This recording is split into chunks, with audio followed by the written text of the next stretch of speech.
great. So, and then so thank you, Daryl, for your question. Dave Bevan had a question for us, and Martin had a question for us. I don't see Martin on yet, but again, thank you all those who have provided you questions in advance. That's helpful. I do share it with Bob Abbott and Ted and Rick Neville and Mike Salter in advance. So if there's any of those questions, we need some advanced help on that. We get a chance to take a look at those. But again, thank you all for joining. So. And Jack just left us. He left the screen. He went to find Kathy to change his name. I'm trying to avoid the sun. We face west here, and so I guess I'll have to put up with it for another half hour probably. Okay. So Jack, you want to refresh our memory in terms of with the questions you were having with your is BJ8, right? Yeah, BJ8. Yep. A couple of questions. One, I've got to replace the rear shocks. I went to try to find some videos on it, and not much out there. Front shocks and some tech conversations back and forth, but I learned better seeing something done. And I do have Jim Began as my phone a friend. He's just 5 miles away. Sorry, I'm in the spotlight here. I'm trying to reposition myself so I don't get blind. I just had Blinded by cataract the light, huh? surgery. Yeah, I don't want to be in the limelight. I had cataract surgery over the last couple of weeks, 3 weeks, and my eyes are more sensitive to light, but boy, I can see 20/20 vision again. Oh, good for you. Great. Yeah, sorry, I'm still moving. So your question is replacing the rear. Now, are you planning to do original type shocks? Or, you're not yes, changing the type of shock, right? Yeah, they are. I get them from the worldwide in Wisconsin. So I got to send the old ones back and exchange them. So right. So anybody walk me through the process, and I'll take notes. It's a pretty simple bolt-on. Do you have a lift? I don't have a lift. I've got jacks. I also have a motorcycle jack. I can jack up the whole rear end. Yeah. Do you support it on the axle, or? You don't have to support anything. I mean, the shock will it's just a couple of bolts holding the shock to the frame and a bolt holding it to a link, and that's about it. Okay. So obviously jack it up, take the wheels off, and it's easier to get at from underneath as opposed to through the wheel well. But yeah, taking the wheel off would help you. Okay. If you're not on a lift. Yeah. I could get it on a lift. That's easier, you think? That's the easiest? Well, it's kind of always easier than laying on your back. I know. Then, yeah. My son-in-law is going to help me. He doesn't mind crawling under, but we have access to a lift. Another friend has one. So is it a 4-post or a 2-post? It is a 2-post. Okay. Yep. I have a 4-post, and I did it a couple times with the 4-post. It's pretty easy. It's not a complicated job. Okay. Now, I guess the one thing I would caution is you need to make sure you get those bolts where you attach it to the chassis of the car tight, very tight, because they can. Remember, I got an issue up in Kingston, Ontario, that conclave up there a number of years ago, where on my 100, it on the ride up there loosened up, and never. Is it a torque type thing, torque wrench thing, or just really crank it hard? Yeah, really crank it. I don't know of any torque specification for that. Somebody else might, but I don't think there is one. Okay. Pete's absolutely Bob right. Abbott, is there a torque setting on that? Do you know, for the rear shocks attaching to the chassis? No torque setting I know of. Okay, I didn't either. But can you use Loctite on that? What's that? You could.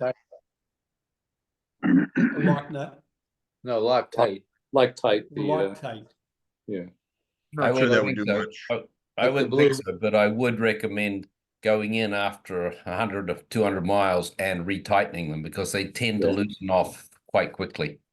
Okay. Yeah, that's what I was going to reiterate that point. Pete brought up a good point that those things, both front and rear, tend to loosen. So checking them after a few hundred miles is a really good idea. Okay.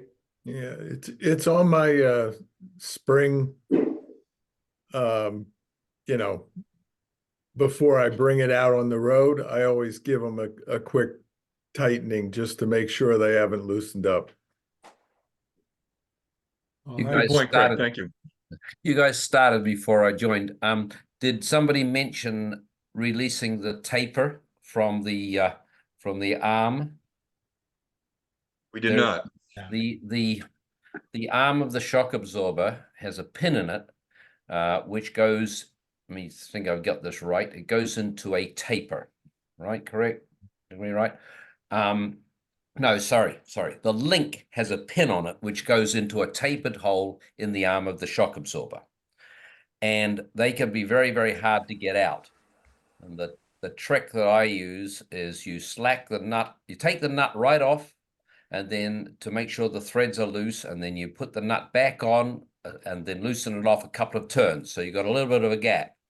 You put a very heavy hammer on one side of the eye on the arm on the shock absorber, and you whack the other side real hard with another hammer, and it'll pop the taper out.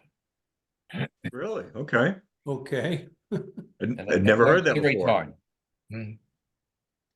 Suddenly So, sounds Michael, more do you recommend complicated. trying it first without that, or you should do it all the time? Yeah, you might get lucky and it might just come loose, but my experience is once they're in there, they're hard to get out. So you really have to release that tape. It's the same as tie rod ends.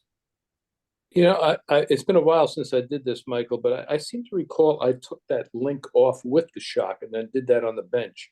Yeah, you can do that. That's right. All I right. think that's what easy. what I think saw. that's easier. Maybe. I'm But sorry, extra what? time, you know? I'm sorry, I didn't hear. All extra time. Yeah. Okay. Have the shocks been removed from the car and rebuilt, or are you buying new shocks? These are rebuilt ones, but the shocks, as far as I can tell, I went back through the records of the restoration, and they're original shocks. What I can tell, at least they were not replaced. The car was restored in Thank you. 2010 to 2013, and there's no record of the shocks being replaced. So. You can they're actually leaking, you can so. check the shocks quite easily. You just get to the corner that you want to, that you're suspicious of, just bounce the car up and down, and if it goes up and stops, the shock is fine. If you can get it really bouncing, the shocks are done. Right. Right, good to know. One of them was leaking, so Time to change. okay. Yeah, and you can, generally, there's a core where you can get some money back by turning over the shocks that you take off. Yes, that's You that's mentioned true that. with this organization worldwide in Wisconsin. You're Caldwell.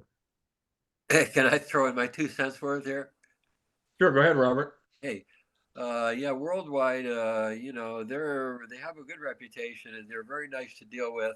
And the last round of shocks I had for my Sprite rebuilt, it took like 6 shocks to get 2 that were good. But you know, Wow. they paid the shipping every time. They were very nice about it, and then I had to replace one. That was all for the Sprite. Then I had to replace one on my Healy, and I got 1 shock from them, and it's good. So, you know, it's a mixed bag there. But I haven't heard anybody else around who's really any better. And again, they're great to deal with. So Yeah. good luck. Okay, thanks. Thanks for the warning. Yeah, I had Question, mine Jack? done by Apple Hydraulics. Down in New They did a Jersey, great New job. York. On Great Neck, New York, I think. Yeah, they're I out on think Long so. Island. Yeah. Yeah. They're They've done mine before, too. I think they're actually in Calverton. I think you're right. Just Yeah. we've had an issue with them not paying their invoices. So, you know, I've had shocks done by them before, but they were an advertiser for HCA for a number of years and never paid for their advertising. So, just a point of reference. And I have had difficulties with products. Yeah. Okay. So, Yeah, I had Jack, all- sounds I had- like I had you made a all good mine. choice worldwide. I had Okay, all mine good. done by Worldwide, and I was very happy. Good, thank you. Other questions, Jack? No, I think that's good. Okay. As I said, I have my phone a friend and Jim Began. Now, will he do some polishing of your car while he's there too? You may, you never know. Or put some stainless steel on there, a stainless steel valve cover or something like that? Yeah, I wish he would. Yeah. He always opens his hood, as you know, it shows, and I leave mine closed and I say my engine's just like his. Well, that's good. So Craig has had an issue. He brought his car out of winter hibernation, as he calls it. He's having some problems with shifting between within the different gears. So, Craig, I do have that Word document. Do you want to give kind of an explanation of what you're experiencing, and I'll share that Word document. Sure. I had no trouble with the car with shifting. When I put it away in October, early November, and then when I brought it out a week ago, downshifting from third to second, I have no synchro. And it upshifts are fine for all gears. Downshift from fourth to third is fine. When I try to downshift from third to second, it's just crash, a gear crash, no problem. It's like first gear. So since when that happened, I looked at my records and I hadn't changed the fluid in the transmission in a long time. So I went out, I bought some 30 weight non-detergent oil, changed the oil, and drove it for a fair amount of time to warm everything up, and it was no change. And then based on some threads I saw online, there were some recommendations to use Redline MT90 in the trans, which is a synthetic, which a lot of people say kind of just leaks out of the seals, but has been effective for some people. So I switched to that actually this morning. Took the car out, probably saw a very minor improvement, but overall still crashing, trying to do third down to second. And Hey, Craig, yep. could it be that maybe your shifter lever is not putting the tranny in the right position? There may be something in there where the ball of the lever attaches to the transmission that's keeping it from going into the right place. Would it do that and be okay in upshifting, but not good on downshifting? Well, I just had experience with my Sprite. I'm not sure if the big Heelys are the same. I suspect that they are, but there's about at least 3 different tiny little pistons in there that interact against the ball of the shifter, and they do different things. And those can wear out and get in the way and impede you from getting the shifter lever in the right place. Does that all make sense to everybody else? I don't think what he's Try double shifting. I don't think what he's describing fits those symptoms. No. I think I- I've had experience with this previously. Odd thing. The synchro cones, the things that provide the synchronizing, are made of brass. Actually, naval bronze, I believe, but brass effectively. Yeah. And if you left the car in second gear when you stored it, and it was a really cold climate, I know this because it happened to me, the brass shrinks more than the steel cone, which it's being pressed onto. And that shrinkage is sufficient to break the ring. And that's what you're describing sounds exactly like the incident that I had. Well, there are a couple of things. it's in a garage. The garage never goes below freezing. It's not heated, but it never gets below mid 40s, even when it's 0 degrees outside. It's insulated. And I also, when the car was rebuilt, or I should say restored in 2014, they changed the synchros, and I was given information. I have nothing to verify it, but that it was switched to Mark II gear set. And I believe starting with the Mark IIs, they may have switched the synchros from brass to steel. I've read some things about that. I don't know if that's true or not. That switch occurred with the Mark III, the BJ8 gearbox. Mark III, okay. Prior to that, they were all bronze. The very fact that it worked perfectly before you stored it, and then it has literally switched into a non-working situation, indicates to me that the one way or another, the brass synchro ring has failed. But regardless of what the cause is, it's got to come out and it's got to come apart. That's my concern. Ain't no easy route around this one. No, that's kind of what I expected, but I will tell you, I did a couple of things today just to try to diagnose it, and what Peter has put up. I have a lift. I have a 4-post lift. I jacked the rear end of the car up in the air so the tires were free, and I ran it where I put the engine at 2,000 RPMs and shifted. And what was somewhat odd is I could downshift in that situation and not get any grinding. The speedo was basically reading at in second gear, it was 20 miles per hour. In third gear, it was 30. In fourth gear, it was 40. And when I downshifted from third to second, it went smoothly, no problem at all.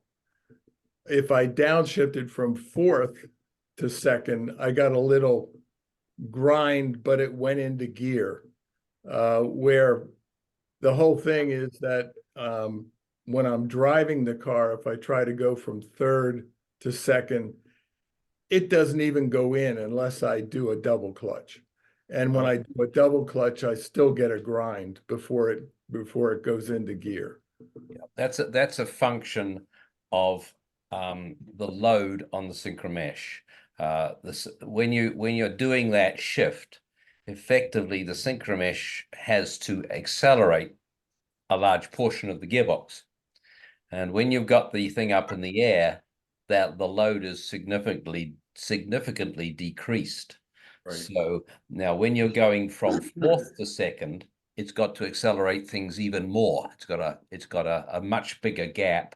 So what you would probably find is going from fourth to second. It's not so much a question of going from fourth to second.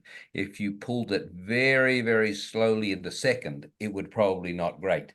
It's all a function of how quickly you're trying to make things accelerate. Gotcha. So yeah, I fear the worst, but I figured I'd check to see if anybody had any good ideas. Before you take it apart, look at your shifter ball and make sure there's nothing sticking in the way in there that shouldn't be there. I had that situation with my Sprite, I could have left it all in there, but that was where the problem was. Probably not. That's it. Okay. So Quantum's still the preferred transmission rebuilders in New England? Anyone else a recommendation for transmission rebuild in New England? Yeah, Quantum is good. Right. That's what I said. I didn't know if there was anyone else. No. Anybody know what their turnaround time is? They're pretty good. They'll turn it around in short order, you know, a week or a couple of weeks. It seems. Yeah, because they're fairly close to you, Robert, right, in Simsbury? Where's John Esposito? Not exactly close. I mean, it's maybe an hour to get there from here. Okay. It's in Oxford, Connecticut. You know, check it out. It's you know, way in an industrial park somewhere, and you know, I went there one time. I've been there a lot in the last couple of years because I bought my Sprite, and I went one time and came home and realized I left my cell phone there, so I got to go back twice Jeez. that day. You know, and so I've been there a whole bunch of times. I had to take, again, you know, I understand. I love these guys that work on our cars and that are specialized in all that. And we're all humans and we all do the best that we can, but sometimes, you know, it's not everything's perfect. So yeah, I had to go back there the second time with my transmission and have him seal up the leaks a little again, you know. But it was coming out the second time because the clutch started to do funny things. And so while I had it out, I took it back to him and he resealed everything. Good things, Craig, is you're going to be in 6 and you don't have to worry about a console with a BJ8, so it makes your access to the transmission tunnel a little easier. Yeah. I changed the overdrive solenoid, so I've had the tunnel out, but Yeah. it's not something I look forward to. And lifting the trans and the overdrive, they weigh 130 pounds, so got to figure out how to make that happen. You know, I use an engine hoist, Craig. Do you have an engine Yeah, hoist? I have one, and I'm just trying to figure out how to do that without screwing up my body work. Right. But you know, when you know, Bob Abbott rebuilt my motor in my BJ8 2 years ago, and we put the transmission in separately, and then the motor, and I used the engine hoist, and there were two of us doing it. Bruce Ketchum was there with me, so with two of us, it worked pretty well with an engine hoist. Okay, good. That's useful. It was you know, two guys at our age can't really muscle that. No, I'm not expecting to be able to lift it out. Trust me. I think I watched on YouTube a total engine transmission installation of a BJ8. I forget, it's on YouTube. It took 5 guys to do it. Yeah, I don't want to pull the engine. One really good trick, one really useful thing is to put a fan belt around the output flange. Just hook a fan belt over the output flange and have the seats out, have somebody stand in the car lifting the back end of the gearbox with that fan belt. And then the other guy is lying underneath the car using 2 hands to lift the whole thing back. 20 minutes, done. Yeah, sounds great. Last time I did something like that, I was 25. Well, you're lucky. You I'm got a 74. Come on. When we pull a transmission, we always support the back of the engine with a Right. crossbar under the frame too. Yeah, I think my lift has a jack box, you know, a jack tray. And Yep. my thought was I'd put that under the back of the engine and figure out a way to prop that up so I could support it. Yeah, you don't want that engine hanging off the 2 front motor mounts. It would be much more difficult to get the shaft back in when you're trying to reassemble everything. If the Right, I engine- also heard that sometimes you have to kind of tilt the back of the engine up a little bit to be able to pull it out. You got to adjust things a lot. I've always found anyhow. Michael might have some magic that he just slides them in and out in 20 minutes, but And it takes don't 2 of forget- us all of an hour to get a transmission out. don't forget to turn the battery off because the starter solenoid can contact the bell housing, Uh-oh. which is rather exciting. Okay. Well, sorry, Craig. We wish we had better news for you. Yeah, I do too. Well, you did a lot of diagnosis here, so that's you know, you were ahead of the game with that. So And it's interesting what Michael was saying. I had never heard that before with the cold weather, because obviously you said it was great when you put it away, for hibernation, and then you got it out and it was Yeah, you had it's this really problem. strange. Like I said, it never gets below freezing in my garage. And That's probably not cold enough. yeah, I didn't think that would be enough to crack it. It would have to, get pretty cold to shrink it that much. Yeah, you can actually do some calculations, and you can figure out how much further a 2-inch piece of brass shrinks than a 2-inch piece of steel. And you'd be quite Really? surprised. It's 4 or 5 thousandths of an inch. It's a lot. Well, okay. Anything else, Craig? No, anybody want to come help me? No. Should have a tech session at your place. There we go. Yeah, where are you, Craig? I'm in Gloucester. Okay. I'm not coming.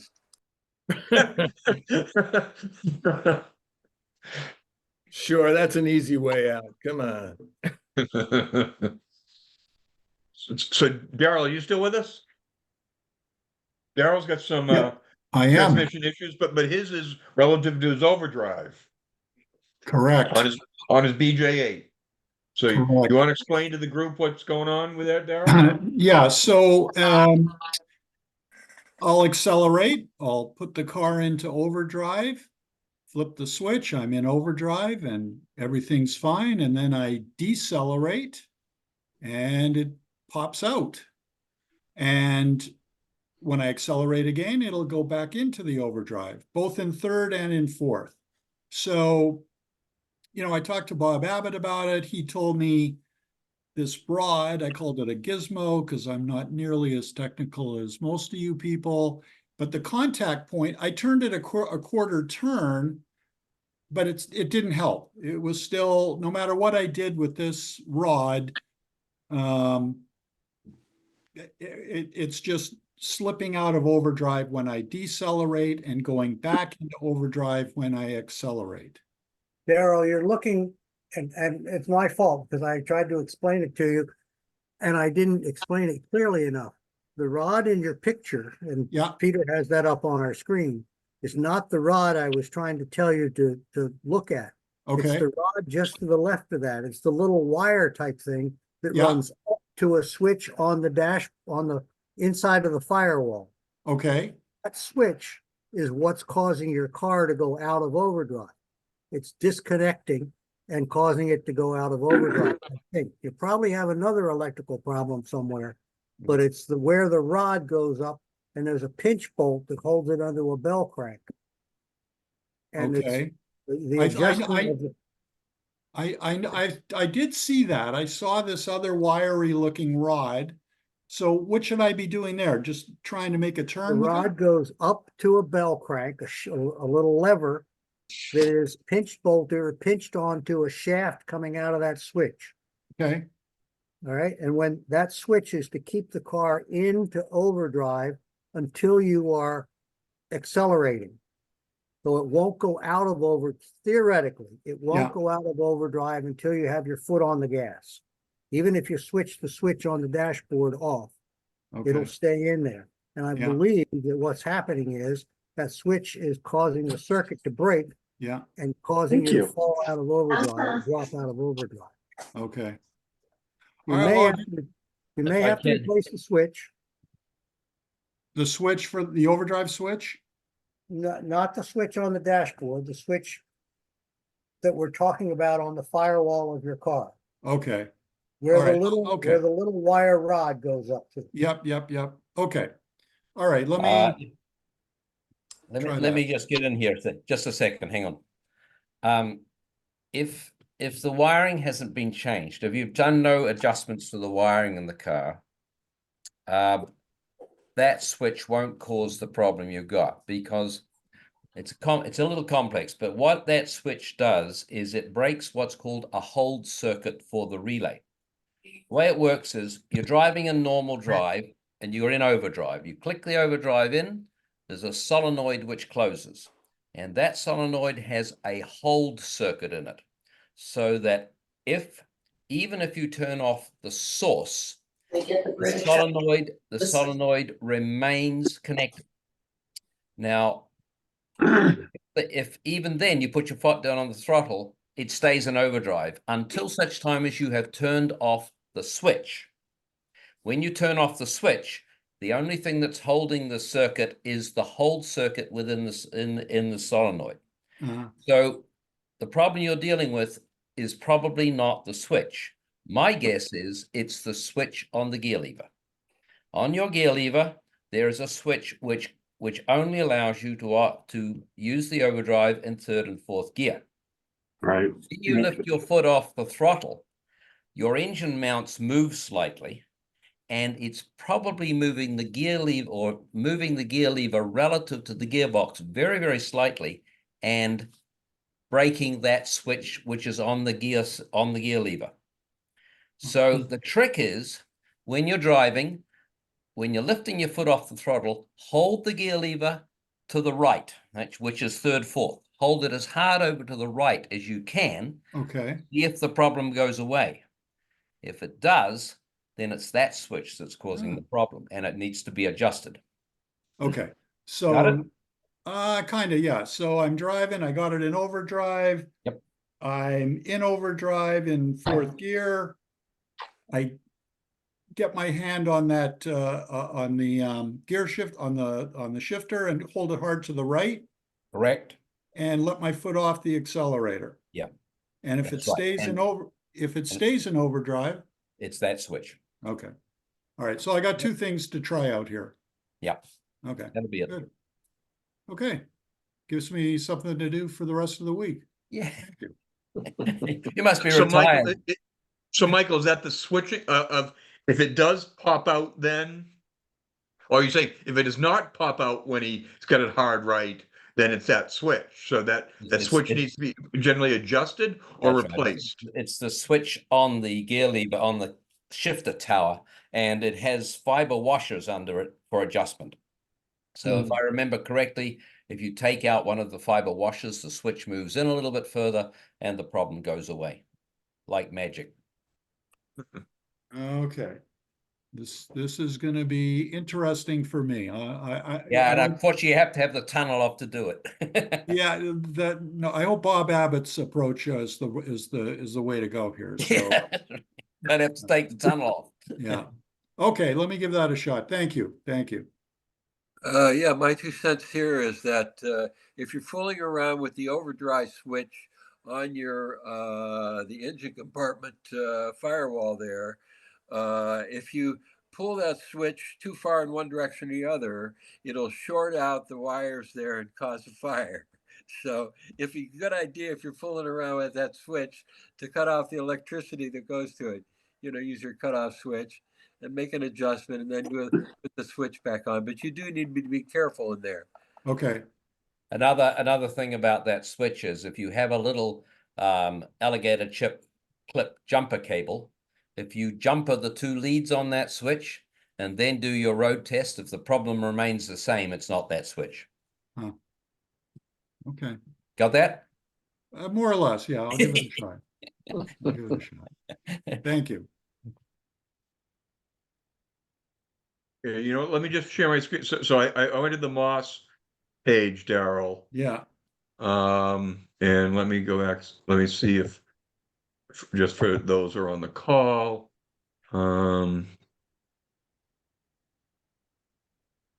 So Michael, is this the switch you're referring? Well, there you go. Is this the switch you're referring to? The overdrive on the gearbox? Yes, that's the switch that's on the tower.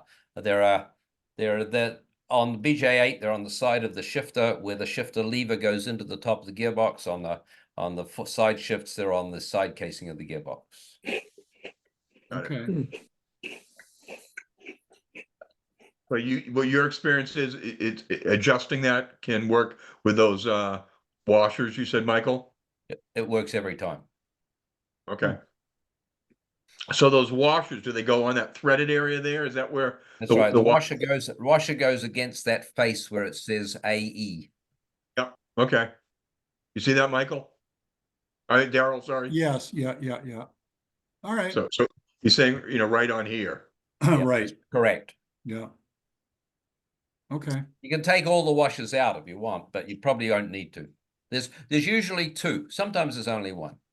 These are fiber washers. That's correct. Okay. And Well, by removing the washers, you're going to make the clearance to the ball tighter, and so it'll make it work better. Is the idea, I guess, right? Correct. You're moving the switch closer to the cam effectively that holds it depressed. Right. Okay. Okay, let's do work on here. It's the first time I've ever had the overdrive do this, so all new to me. Yeah, and if you haven't changed anything else, that's most likely the problem, and it's probably just a function of the engine mounts, actually. Huh. Okay. All righty. Okay, great. Well, Thank thank you, you. Daryl, for your Thank you. question. And thanks everyone for the input. So Martin, you're on deck. So Okay, Martin recently had his carburetors rebuilt, I believe, correct? yes. And he's got a BJ8 as well. Okay, so I had, I noticed last summer, I've noticed for a long time that my car misfires a lot. And I was messing around with the ignition and somebody pointed out to me that my throttle shafts were loose in the carburetors. And I never knew this, but sure enough, one of them was very loose. And I looked into it, and the carburetors that I have on the car have the Teflon bearing, not a brass bearing. And I thought the repair of that was beyond me. So I sent them out to Joe Curto, and he did a great job rebuilding them. And I'm putting the carbs back on the car, and I'm having a really difficult time hooking up the choke cable. So the carbs are on the car, which are fine. The air cleaners are on the car, but not completely. And the choke cables, I got a set from Moss, and then I got a set from British Specialists out in California. The ones from California are better cables, and they're black covered, which are the originals. But to hook up the cable with the cable holder and the pinch bolt that holds it to the actual choke is extremely difficult in terms of getting in there. I think it's very easy when the engine is out of the car, but with the engine in the car, it's very difficult to get in there. And I wonder if anybody has any secrets about that. Well, if the engine's out of the car, you can't install the choke cable. That's a good point. Yeah. Any case, the engine's in the car, it's not going to come out. Right. Well, you go for surgery, and they put another elbow in just above your wrist, Right. and it works really well. I have a special tool for that. It's a 1/2-inch AF. Okay, so I have an open end 1/2-inch wrench, which I've cut off probably with about maybe an inch of the stem of the wrench coming back from the open end. And then I have a long piece of 5/16 rod, which I put a fork end on, and then there's a pivot bolt through it. And so you can use that, you slide it onto the nut, you can pull it up and down with the other hand underneath, and you can actually tighten that nut. But I agree with you, it's one of the hardest jobs on a BJ8. It's a horrible job. So you made a wrench to give yourself another joint in your wrist. Precisely, yeah. If you can hang on a second, I'll see if I can find a picture of it. I might have a picture of anybody. Yeah, that'd be great, People Michael. have got patience, okay. You carry on and I'll see if I can find it. Great. Yeah. So Martin, what do you say is get a 1/2-inch wrench and you're going to need to cut it. That's a to very, get down. It's only that's about a very an inch good long. idea. Actually, talking with you here, I realized that when I took them off, I used the bicycle wrench, which fit right in there. That was a very flimsy, tiny wrench that I could get in there, that I could Okay. sneak in there. But to tighten it back on is a different ball game. The other thing is the choke is on a BJ8 is very different than the previous carbs, in that the choke is a little lever on the bottom of the carb that actually sinks the jet, so more gas gets in. And the pinch bolt is below the holder. So when I took it off with the pinch bolt on it and all, which is held on by a cotter pin as one unit. And I think to put it on, that's the only way to do it, is to have the holder in the cable with the pinch bolt and then adjust it as need be once it's on. Now, you mentioned you've got the air cleaners on there as well, Martin? Well, the holder that holds the cable on the carburetor side is held on by the air cleaner. So my air cleaner has a stud in it. Yep. And it attaches to that stud. So you have to have the air cleaners on to attach it, which actually adds to no room. There's no more room. Right. You know, especially with the back carburetor, there's less room. You can't get your hand in there. And I was thinking about taking the top of the float bowl off to get to the back carburetor choke cable holder. Those are tight spaces. Yes, they are. Well, I was on mute here, Mark, but LOL is my comment. You know what that is? LLL. Laugh out loud. Yeah. So I was actually at a car meet in New Hampshire, and there were two BJ8s there. And I was looking at the carb setup, and I took photos and everything. Neither of them had the choke cables on the car at all. Really? Show Wow, you how hard a job it is. Yes, and I haven't operated my choke on that car in 10 to 20 years. Really? Because it got stuck. It just gets stuck. So what? So You I just start the car? What was that? Does that mean you don't start the car? No, it means, you know, I can start the car. It'll start. It just takes longer to warm up. Yeah, I guess. Joker. So I got a picture here of the Moss catalog of the HD, the BJ8 carburetors. Right. So where you're complaining is, I guess it doesn't show exactly where Yeah, those. you can see the air filters. Okay. Yes. And there is a gasket, and then there are two studs. Item Right here. number. Yeah, those are the ones he's trying to put the nuts on. Yeah. And I've thought about putting sticky stuff on my fingers so I wouldn't, you know, so I could hold it on there. I don't know. Yeah, I'm sorry, I can't find a picture of the special tool that I use, but it actually does work. You've got to get one arm right underneath the carburetors but you can do it. Right. Yeah. Okay, Right. so you're saying using a 1/2-inch wrench and you cut it down to about an inch long? That's correct. And then Okay. essentially you put it on the end of a long rod where it pivots, okay? And then away you go. So you can pivot, you put the pivot on the handle that you cut off. That's correct. And you leave it loose. That's right. So it'll wobble around. Okay. And then when you've got your hand underneath, you can guide that onto the nut. Right. Just lift it up, lift it up, lift it up, and it tightens the nut one flat at a time. I love it. Yeah. So go to Harbor Freight and buy one of their crappy 1/2-inch wrenches and cut the end off of it. There's an expression: necessity is the mother of invention. Yep. There you go. You know, Martin, I have a stubby set of standard wrenches as well, and they're probably only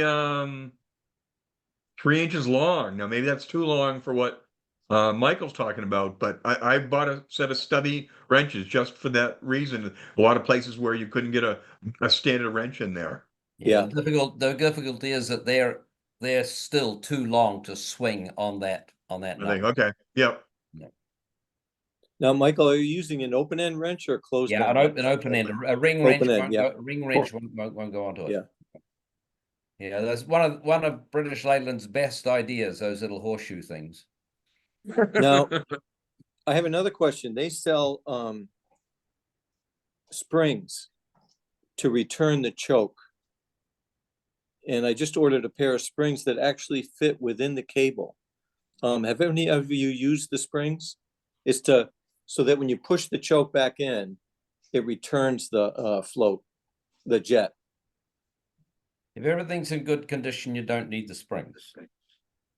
Okay. Okay. But they did I think on final inspection, if they pulled the choke out and the choke wouldn't go in, they actually used to fit springs to them. And they used the same springs that they used for the throttle return, the ones with the tapers on the ends. Right. And they, believe it or not, they hooked them over, you know, the little trunnion on the end of the cable. They hooked them over that. And then they had a piece of wire on the other end of the spring that extended it down, and you could hook it onto the shock absorber. This is the back carburetor, onto the shock absorber brace.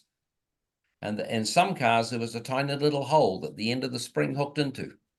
Don't ask me. And then on the front one, there was a hole drilled in the inner fender, and the other end of that extension cable hooked into the hole in the inner fender. And I've seen an original car with those fitted to both carburetors. Interesting. That's what they did. It obviously was a problem in the factory. Right. Right. I think that once the cable gets used a while, it gets a little stiffer. It doesn't work as well. The brand new cables are very slick. Yeah. You know.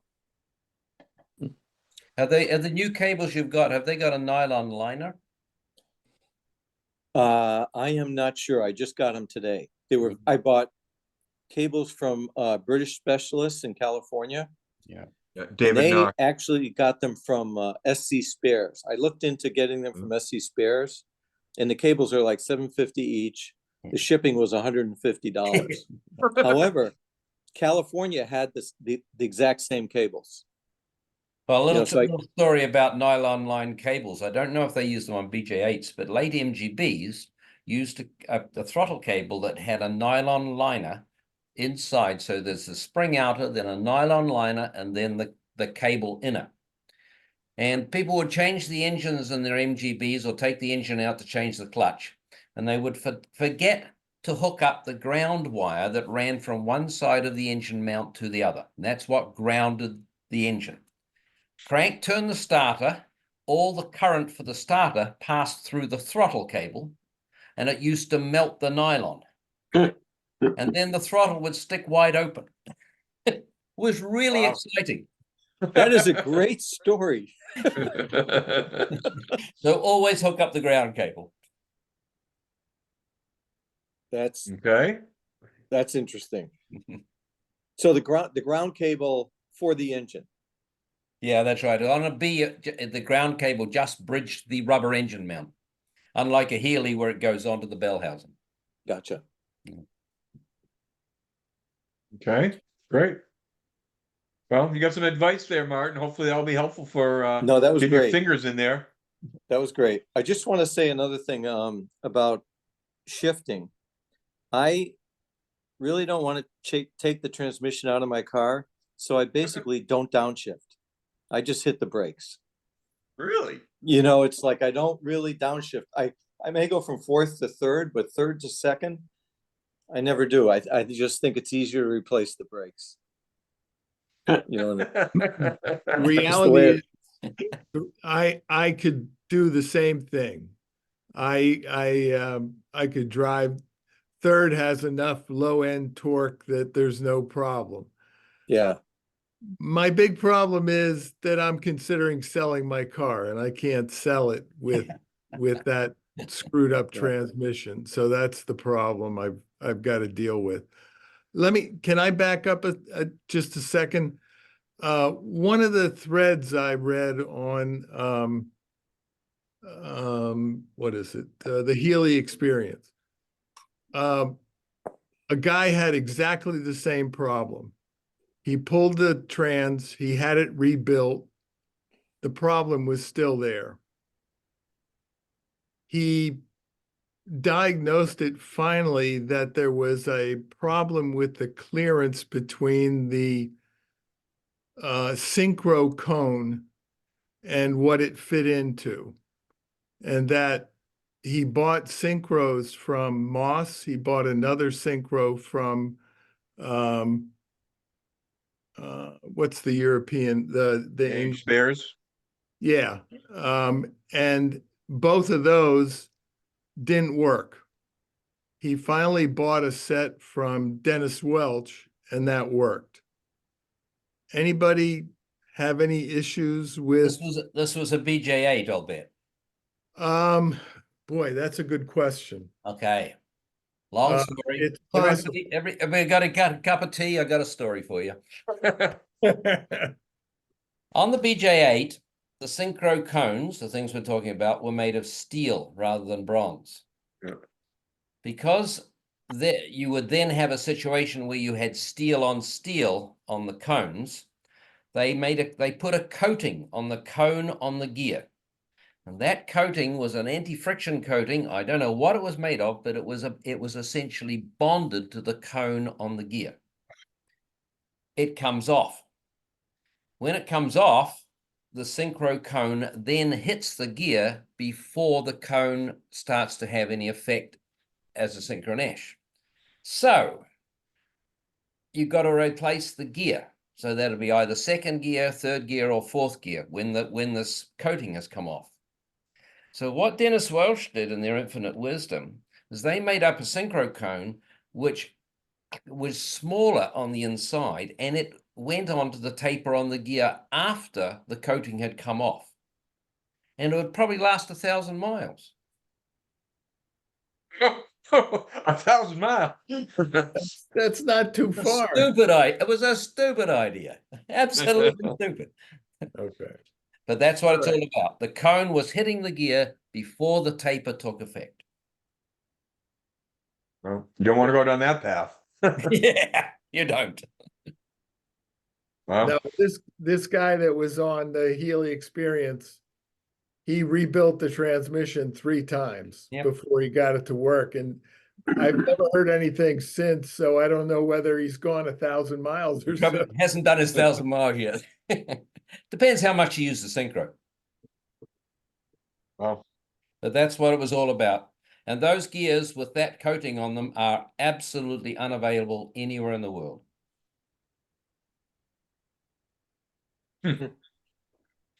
just what you wanted to hear, Craig, right? Well, mine's a BN6, so I Right. don't have to You're worry. okay. Okay.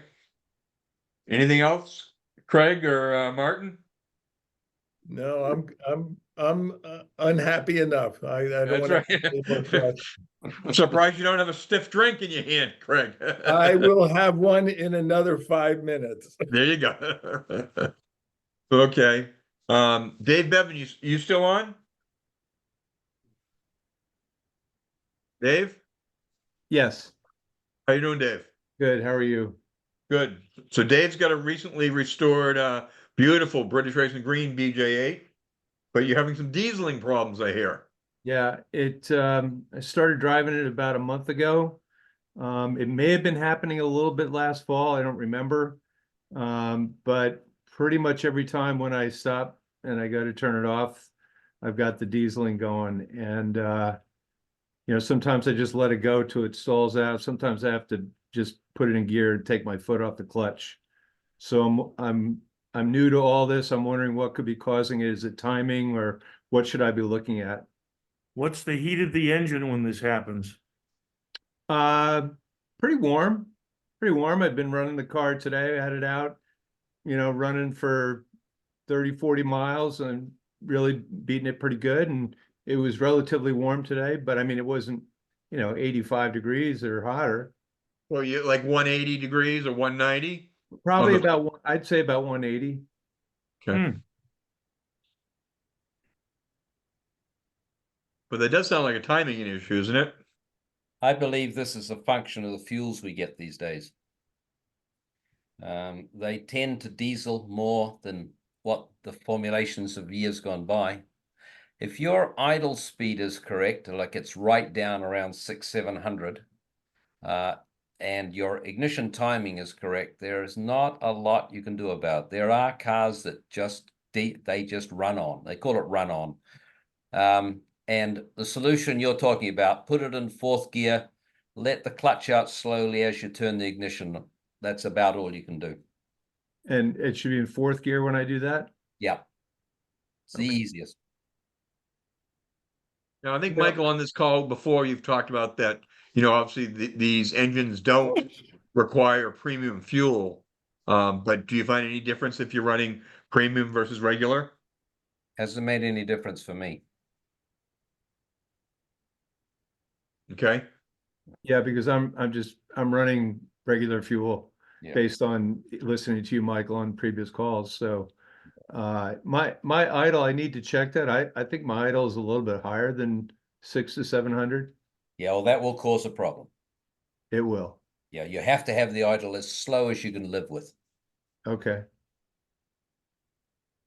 Is there any risk that there's that it's been running rich and his plugs are carboned up? I couldn't answer that. I don't know. I don't know. If the mixture is correct, you still can have run on. Let me put it that way. There is a slight risk with run on. It can actually break timing chains, so it's worth trying to avoid it. Okay. So do you have Yeah. points for condenser in your car or electronic ignition?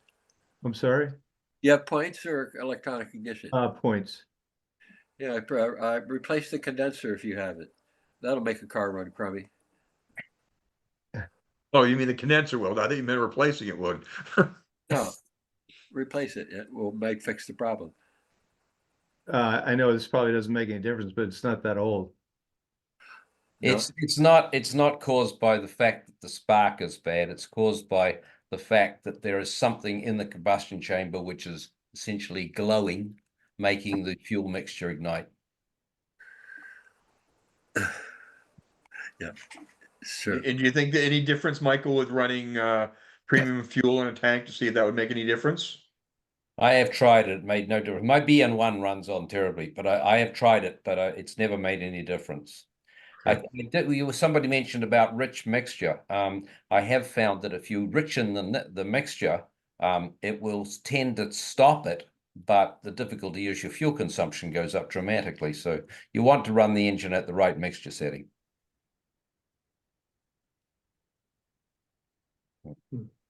All right. Well, I mean, because the first thing I'll check is my idle speed, right? And Obviously, you have to balance the carburetors, get that idle speed dead right.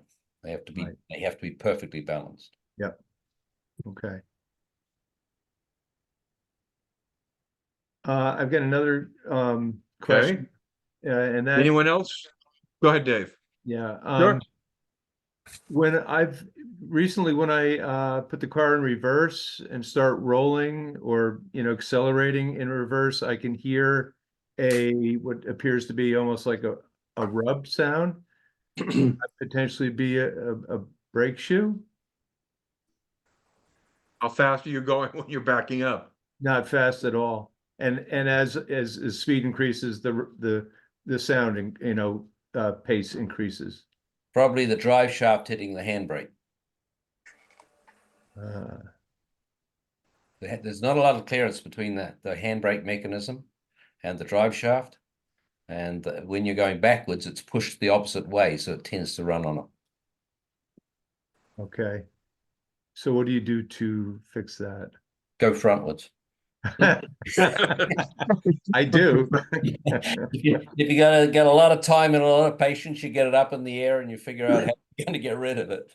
There were spacers between the handbrake ratchet and the tunnel. A lot of cars, those are missing, and that moves the handbrake mechanism closer to the drive shaft, which can cause problems. Okay. So typically, Michael, would you be able to see any? Well, you can't. The drive shaft's in the tunnel. You don't really can't see it there, can you? Even when you're underneath the car, you can't see it. It's No, all you can't. cross Yeah. members. Yeah, the only way to look in is to take the tunnel off and look back with a light, and you can sometimes see the line on the drive shaft where it's been touching. If you hold the gear, the emergency, you say it was the emergency brake? I'm Yes, sorry, emergency Michael. brake. Yeah. if you've got your hand on the emergency brake while you're in reverse, You might feel it. Yeah. You might feel it. Yeah. Okay. Yeah. Haven't tried that one. Good trick. Yeah. It won't do any Makes harm sense. until it cuts through the drive shaft.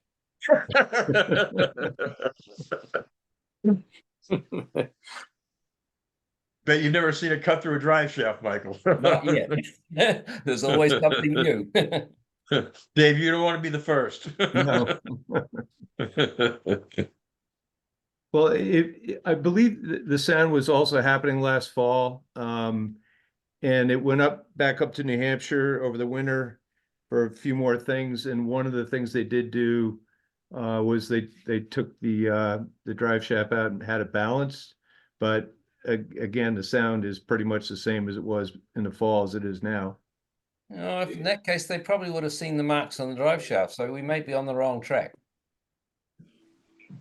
Yeah, maybe check with Mark on that, Dave. Play back when this ends, okay? Mm-hmm. All right, bye-bye. Then maybe again ask him if he has any idea if those washers were on the emergency brake as it's attached to the tunnel. Yeah. So you can get to them without taking the tunnel off, right? Yeah, you can. Yeah. Yeah. That's one thing you can do. Yeah. Okay. Thank you. Okay. Other questions tonight? I got if nobody else has anything, anybody ever heard of the Jensen numbers on BJ8s? Or is that I was talking to Steve Bears, he has the BJ8 registry. Yeah. Buyers, yeah. And we were talking about what he calls Jensen numbers. They're the numbers stamped in 3 places on a BJ8 on the boot and the hood and the latch. And anybody ever heard of those numbers or have any relevance or know their relevance? My car, my BJ8. Jensen did the stampings on the bodies, yeah. Yeah, those numbers are there. That's true. Do they have any meaning? I mean, can you relate them to a specific car in any way? I think they're unique to everybody's cars, and so it's like part of a set of numbers that are unique to your car. Yeah, I mean, if they're not all the same on your car, then one of those 3 parts have been replaced. But Right. my car, the number is U168 on all 3 parts, and but there's no relevance to a British Heritage certificate or any of the body or chassis numbers or VIN numbers. So I was just curious as to if anybody knew anything more about those numbers. This is a BJ8.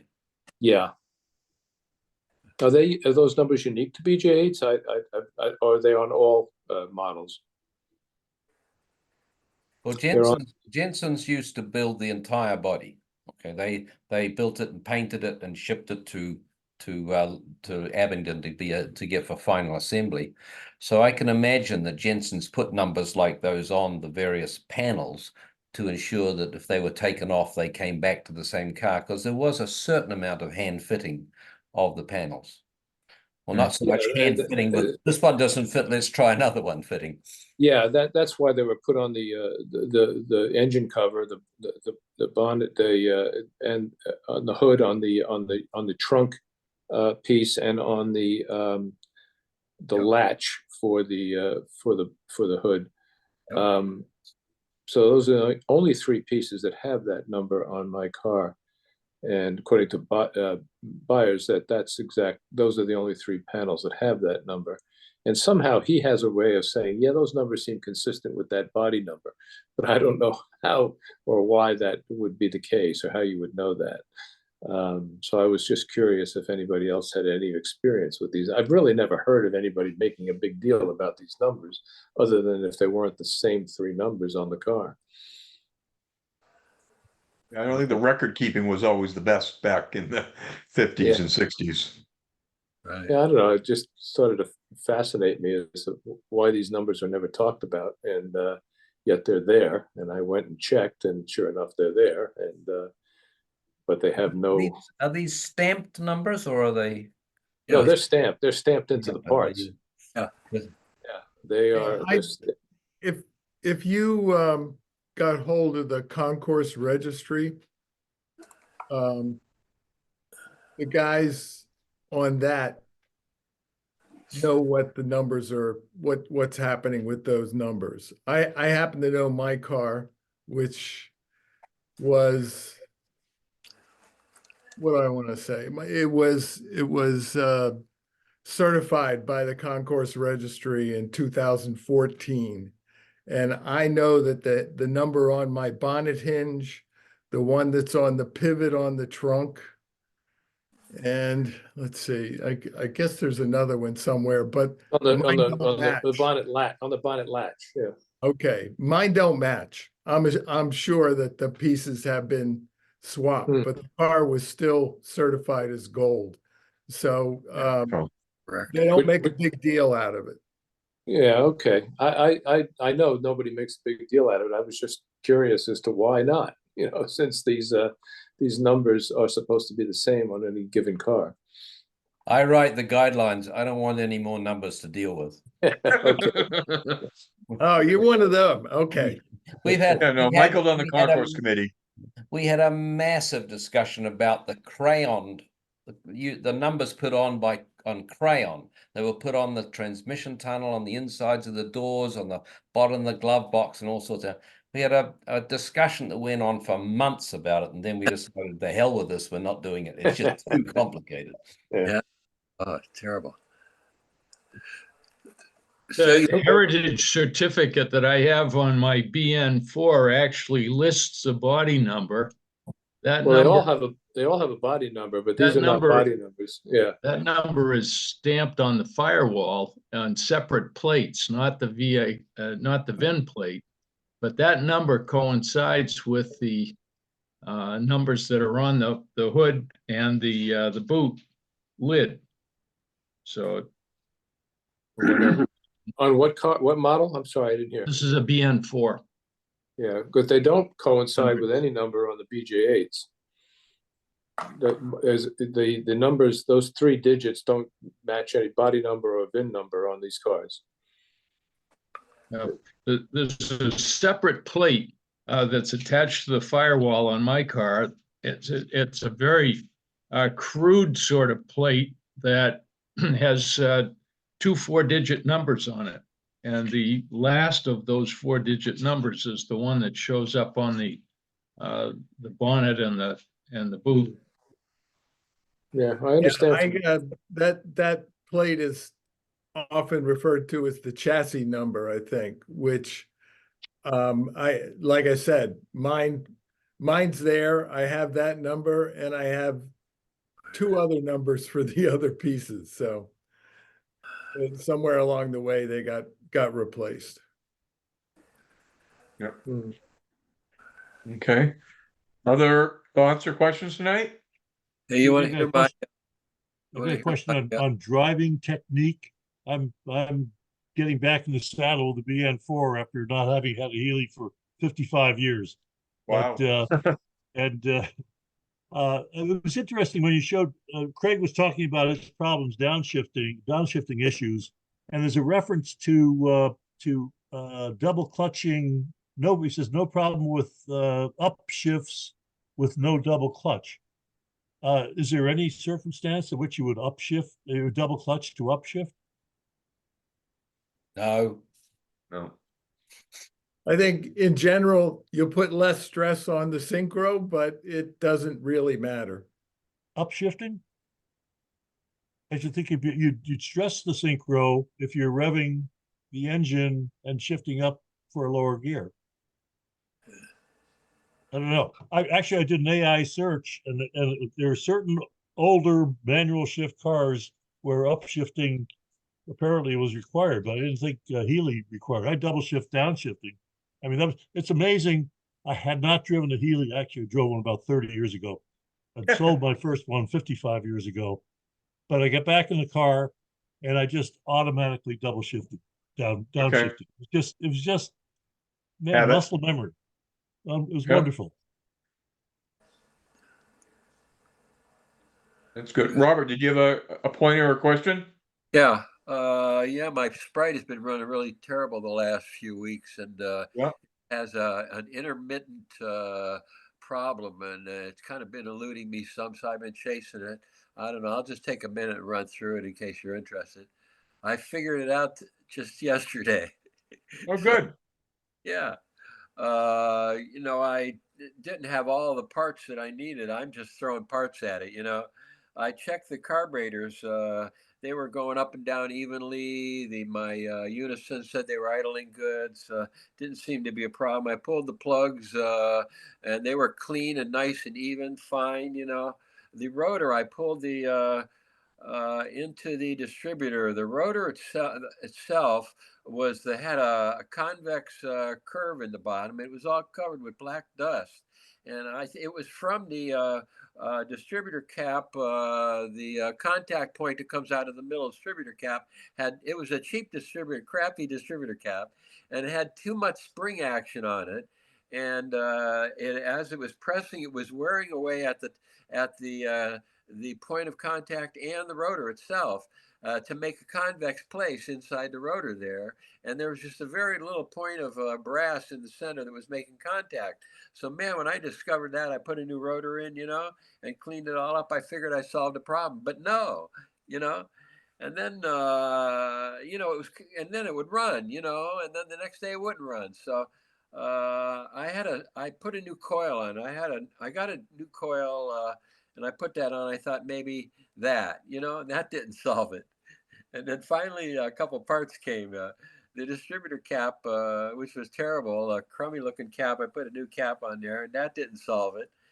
I put on a new connector terminal wire because mine was pretty old, and a condenser, which I had not replaced yet. And voila, the car runs great. So the condenser was the problem. You know, the car just ran like crap. All of a sudden, it would just start backfiring, and it would hardly go down the street. And then, I'd let it, I don't know what, but the next day it would run good. But I've really never had a condenser go bad on me before. So that's what happens when one of those things goes bad. It was a $6.50 part. It takes like 10 minutes to put it on. You know, Yeah. That's how we want all our cars to fail, right? But now you said, do you also replace that small wire inside the distributor as well, Robert? Yes. So do you know it was either or the condenser or that wire? Because that wire is very thin. Yeah, it's true. I don't know. It was one or the other. The wire is very thin. It was very flexible, soft wire, but it didn't look like it was burned or broken or anything like that. It looked okay, but it could have been either. I don't know. Okay. Yeah. But I did read up on condensers after I replaced that part, and I learned that when a condenser goes bad, it'll make your car run really crappy. And it sounds like that was the problem. Yeah. Okay. Well, that's good. Now, do you have a spare one now? You have in your boot? Yeah. I Well, I really wanted to get it done because I got to run it this next week in the Tapas. know it. Yeah. So I'm ready to go. I took it on a good long drive today, and it runs really nice because every part Excellent. in there is new now, and it's good. So I'm ready to go. Awesome. Well, Excited. those of you who are on the call, so Robert is our chair of Summit 24 in Simsbury, Connecticut next week. So he's done an awesome job of putting together a very interesting event. And he mentioned at this Tapas, which is he and Bob Britton, and Bob's on the call, and Linda Hockler were down there last week and all got a chance to run at Lime Rock. And I think there's a dozen of us that will be doing that next Tuesday at Lime Rock as well. So looking forward to that. Yeah, it was amazingly a lot of fun.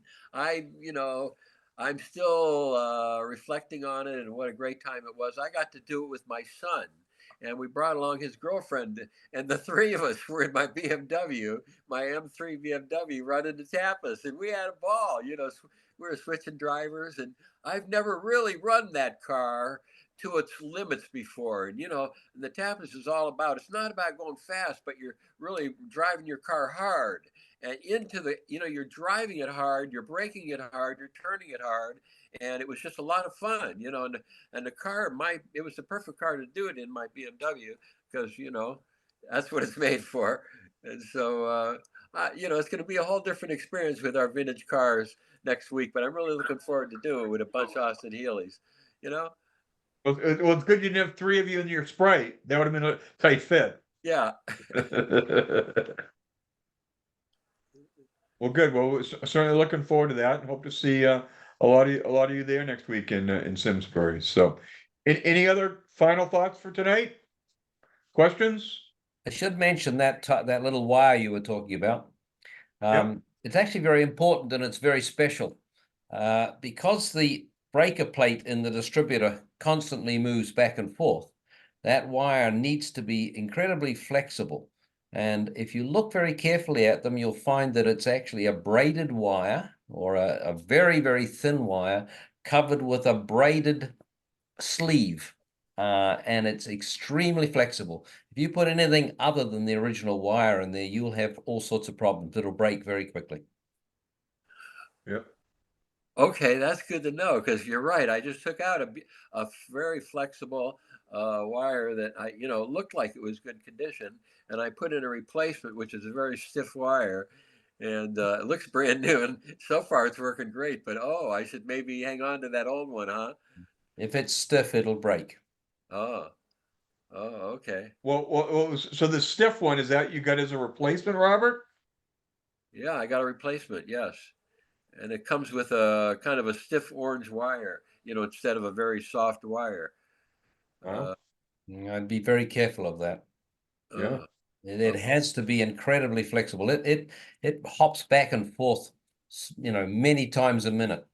And if it doesn't bend and resist fatiguing, it will eventually break. Yeah, it was a high quality one. It's got the brass fitting on the end. It's just the right length. It fit really nice, but I don't know if they make anything any better. They must make something more like the original one that's available out there. Where'd you get that part from, Robert? From Moss. Okay. Keep looking, huh? Well, I think as Michael Was it said, in a Lucas box? Was it in a Lucas box? Was it in a Lucas box? No, it was an Intermotor. Intermotor's pretty good. Yeah, I find their parts are much better than the Lucas parts. They use brass fittings. The fittings are a thicker quality, and they look great. Carry a spare. Okay, I will. Thank you. Okay. Well, good. Well, thank you all for your contributions tonight. Hope obviously we're into the driving season now, and hopefully everyone's get their cars out. And again, those of us who are going to be in Connecticut next week, looking forward to that. Robert's guaranteed beautiful weather for us next week. Isn't that right, Robert? Yeah, you bet. I got it. Long range forecast looks good. Yeah, I got it handled. Good. Okay. Well, we'll see you all, if not sooner. We'll see you the second Monday of June. Thank you all. Thanks. Have a Pete. good night. Thank you. Thanks, Very Peter. good, Peter. Thank you. Thanks, Thank Peter. you. Good night, Peter. Good night. Night. Bye-bye. Thanks, Peter. You bet.